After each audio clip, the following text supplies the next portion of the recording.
జగన్ 2.2 అనే యాప్ ను ఒకదాన్ని తీసుకొని రావడం జరిగింది. ఎందుకంటే రౌడీ షీటర్లు, పెట్లర్లు, గంజాయి ధరలు ఇచ్చేవాళ్ళు, మటకాలు చేసేవాళ్ళు, గుట్కాలు చేసేవాళ్ళు, రౌడీ షీటర్లు, స్మగ్లింగ్లు చేసేటువంటి వ్యక్తులు, అదే విధంగా నేర చరిత్ర కలిగినటువంటి వ్యక్తులు, వీళ్ళందరినీ కూడా ఎక్కువ అన్న ప్రోత్సహించాడు. కాబట్టి సాధారణమైన కార్యకర్త ఎవడు కూడా కలిసేటువంటి భాగ్యం వాళ్ళకు ఉండదు. కాబట్టి మరి అటువంటి వాళ్ళని ఎక్కువ మనోడు దగ్గర పెట్టుకుంటాడు.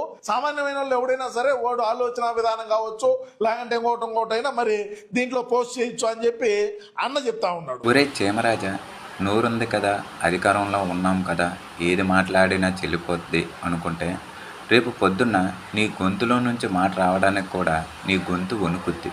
అది గుర్తుపెట్టుకో. నీకంత సరదాగా ఉంటే నువ్వు కూడా జగనన్న 2.0 యాప్లో జాయిన్ అవ్వు. ఏం జరుగుతుందో తెలుసుకో. వైఎస్ఆర్సీపీ కండువను మెడలో వేసుకున్నంత మాత్రాన నువ్వు మా పార్టీ వాడి వైపోవు. వైఎస్ఆర్సీపీ పార్టీకి అనుకూలంగా మనం ఏదో మాట్లాడేస్తున్నాం, ఏదో చేసేస్తున్నాం అన్నంత మాత్రాన నిన్ను మర్చిపోకుండా కూడా ఉన్నాం. గుర్తుపెట్టుకో. రానున్న రోజుల్లో నువ్వు మా పార్టీ వాడివే కాబట్టి మా పార్టీకి సంబంధించిన మాటలు మాట్లాడేస్తున్నానని చెప్పి తెగ ఇదైపోతున్నావు. కాబట్టి రానున్న రోజుల్లో చాలా మర్యాదలు ఉంటాయిలే.